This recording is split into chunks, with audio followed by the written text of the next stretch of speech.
Yeah, so I think I can ask a question regarding the open world aspect.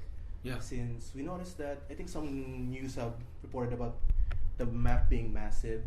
So Mhm. we would like to ask, and how big is it in terms of exploring it on foot? Like how many minutes would it take? It's hard to put this into numbers. Mhm. It's dependent on playstyle. Right. I could be wrong. I've heard people say that it takes 40 minutes to reach the other side of the map. Mm. I've heard from a colleague who's playing the game that he played between 60 and 70 hours, and he's finished 87% of the game. Wow. So there's that's his playstyle. That's him going through the world and finding out the things he wants to find out. Oh, I think you can speedrun this thing Oh, so in like, much less, but Ah. it's there's things to do and things to discover. so what for exploring the entire map? Can you do it from the start at the third chapter, or there's some There's things to help you. progression? There's the first chapters take place in the Nora territory. Yeah. The Nora are very much to themselves. Mm-hmm. They blocked up. They created a big wall to Yeah. help protect them against the other robots. Mm-hmm. We use that as a training ground. So I these see. first chapters that you've played are all inside that Okay. training ground. Before we set you open, after that, I think you can go anywhere. Mm, it's pretty interesting. So it's a staggered release, but that's the first. That's where we try to keep you for training. Okay.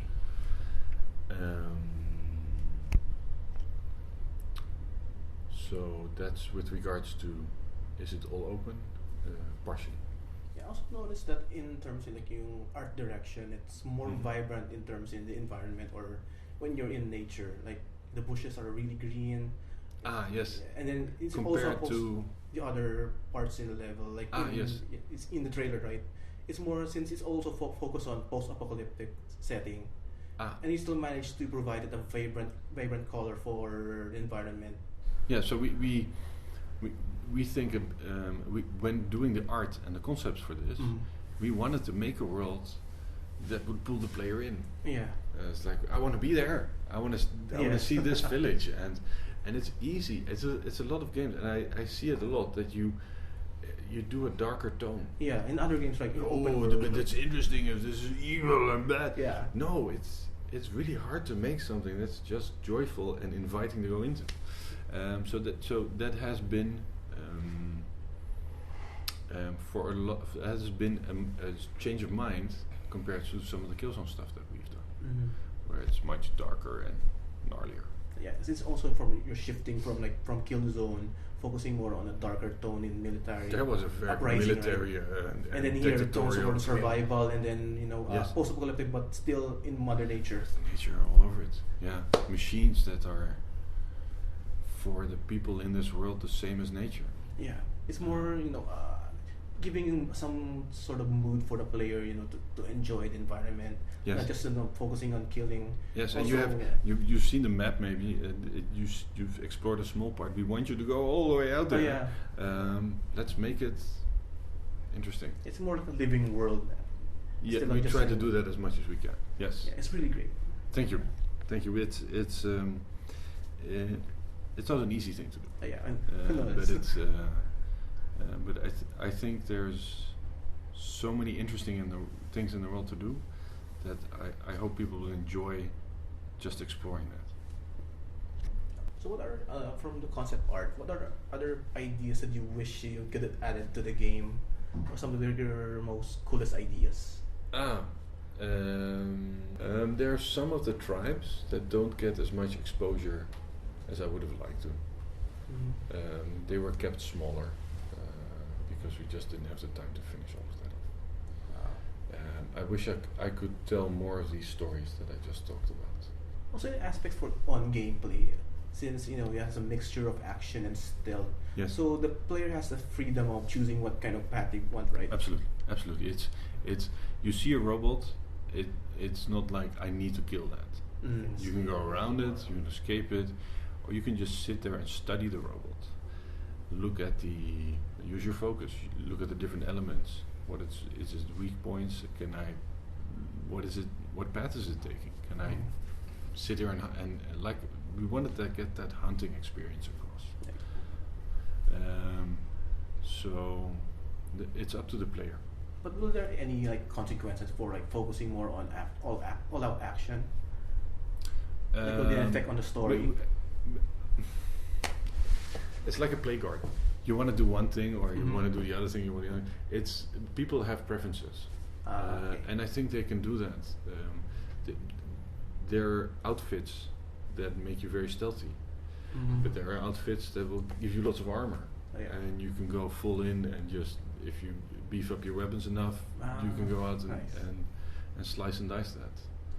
So it's more freedom of the player perspective. We want to offer a broader style of playstyles. But that doesn't mean that. I think you still have to be smart. I know it's in the tutorial part. Yes. Study them. Yeah. Study your prey, and hunt them. It's been challenging for it's been interesting for the AI team to swap from Killzone to this humanoid behavior. They learn from your style.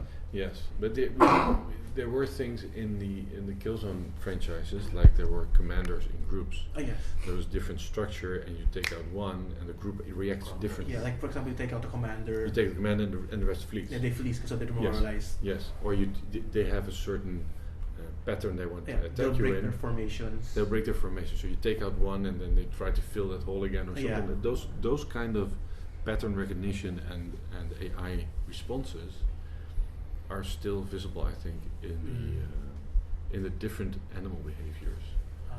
Not those exactly, but all of them react differently.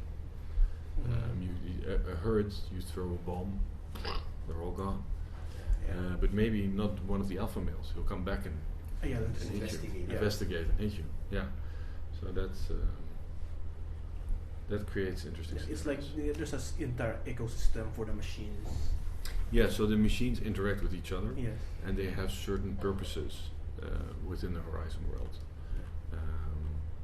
So you can learn from them while studying them, and also learn what it is they do. Yeah, I also like the design of the machines. It's like it sort of reminds you, from those classic cartoons like Dino Riders. They have weapons. Yes,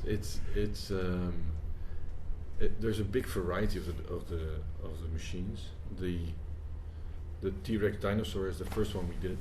It also got a lot of exposure at the beginning. A lot of people remember that one.